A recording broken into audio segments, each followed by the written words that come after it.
and salutation, and welcome to my show, Investigate with Me, and I will be your host, Mimi. But before we begin today's crime story, I would like to give a friendly reminder to please don't forget to share, like, subscribe, and I don't know, tell a bunch of people that you talk to, whether it's in your job or somebody in the street saying, hey, I've been listening to this girl, she's talking about these crime stories, maybe you should check her out. And, stay tuned for any future stories I'll be actually talking about moving forward. So let us begin. I reached a stage where whatever came to mind, get out and do it. I led the life that other people can only think about. Ian Duncan Stewart was born in Glasgow, Scotland, to a 28-year-old tea-room waitress named Maggie Stewart. It was unknown who his biological father was. As a single mother, she could not afford to take care of her child, so she left him in the care of a local couple named John and Mary Smith. Ian's mother actually started to begin to visit her son less as the couple continued to take care of her son. At the age of 12, his mother had then moved to Manchester with her new husband, Patrick Brady. As a child, Ian was known to actually enjoy killing and torturing animals, even setting a dog on fire, and even started known for attacking children. At Camden St. Primary School, he was known to be an underachiever and kept to himself. Later it was known Ian had actually studied at Shawlands Academy for above average student, but even then he still wouldn't apply himself. Later Brandy became interested in World War II and Nazis, and even tried to learn the German language.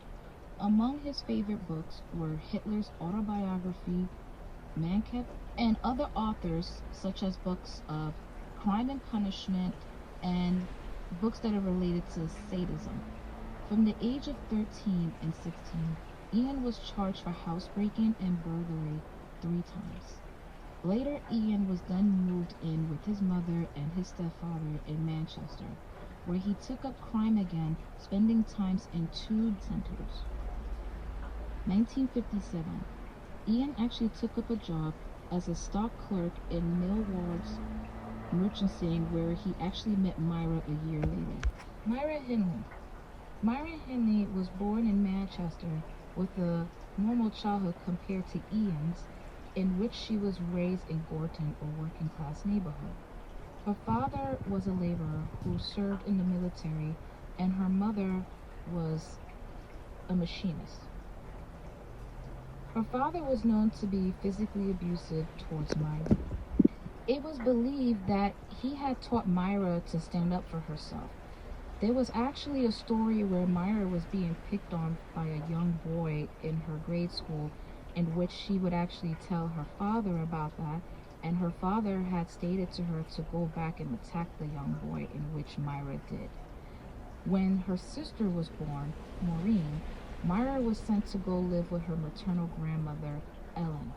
Myra was actually known to be a poor student and had poor attendance because her grandmother tended to keep her home a lot.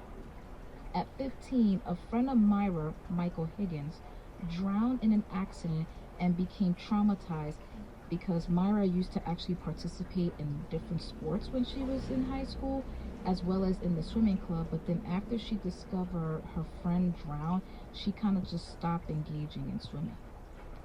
Later, she began bleaching her hair, left school to get a job as a junior clerk at an electrical engineering firm. At 17 years old, Myra was briefly engaged to a local boy named Ronnie Sinclair, but broke it off because she just was not ready for the married life. Quote, at the age of 18, Myra was 4 years younger than Brandy when she got a job as a typist in the Millward's merchanting.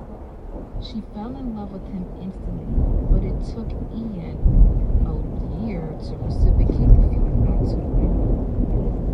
After a Christmas party, Ian walked Myra home, and outside her home is where he asked her out on a date. They started going steady, where he began to actually share his belief of Nazis and share the belief of rape and murder was not wrong to Myra. But because Myra was so in love with Ian, she just kind of bypassed what he was saying and just went along with him just so she can continue having a relationship with him. Devoted to Ian, Myra stopped going to church, wore short shirts, long boots, as well as short skirts. On July 1963, Myra later claimed Ian started talking about committing the perfect murder. On the 12th, they claimed their first victim by abducting and killing a 16-year-old Pauline Reed. November of the same year, they abducted a young 12-year-old boy named John Kilbride.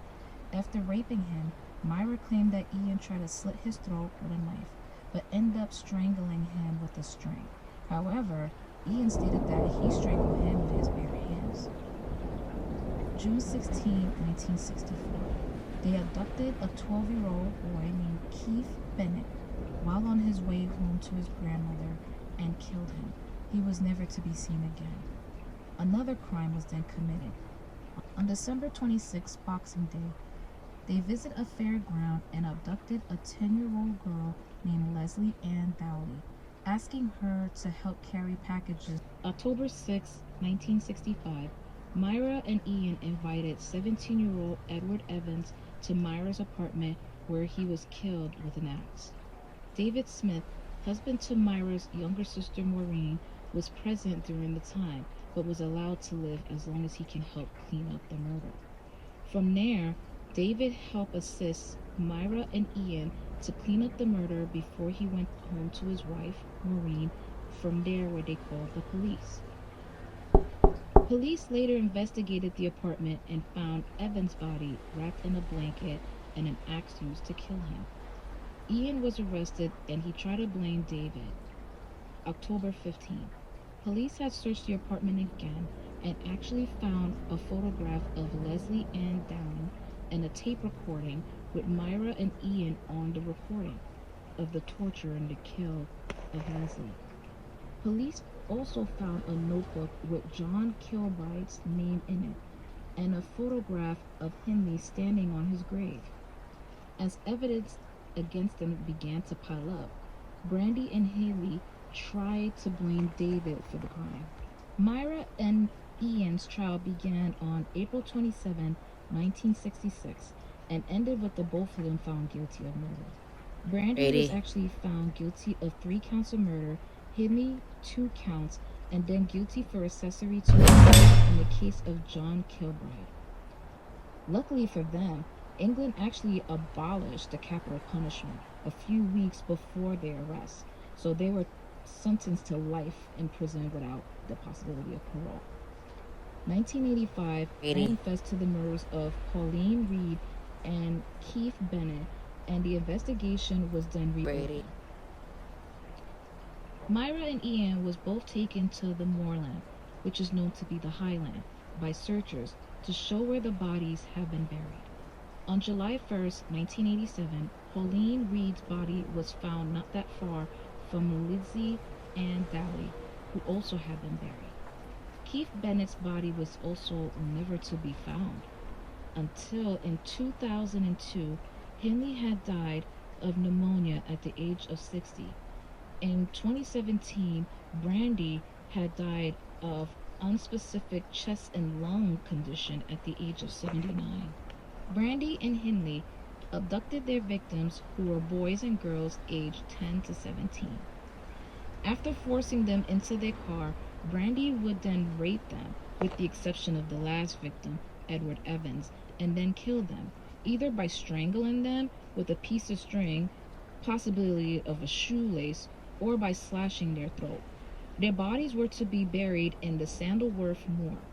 Before killing Leslie, they forced her to pose for photos and even tape record her torture. When they did kill Edward Evans, Brady was known to beat him to death with an axe and then strangle him with an electrical cord. Wow, and we finally came to an end of our story. You know what this story kind of reminded me of? A movie that I once saw years ago by Quentin Tarantino named Natural Born Killers. You guys should really check that out now that I think about it.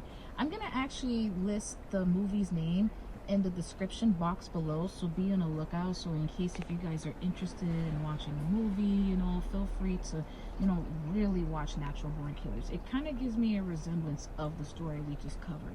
But anyway, as we come to the end, What do you guys think of this story? Do you believe that due to Myra's upbringing is what led her to gravitate to Ian? Because she wanted, which they did state that she wanted to please him so bad, but maybe it was her way of trying to subconsciously please her biological father that she was not even in awareness of, as well as her stepfather wasn't really like a good father figure, so she was just looking for, I don't know, some kind of a man role in her life, but apparently she picked the wrong one. So what do you guys think about this story? Or any other story you want me to cover moving forward? So if you do, please don't forget to share, click, like, and subscribe.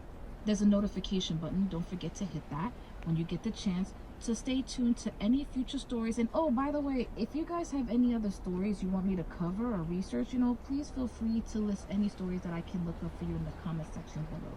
And I would like to thank you for tuning in with me with Investigate with Me. And once again, I am your host, Mimi. Stay safe.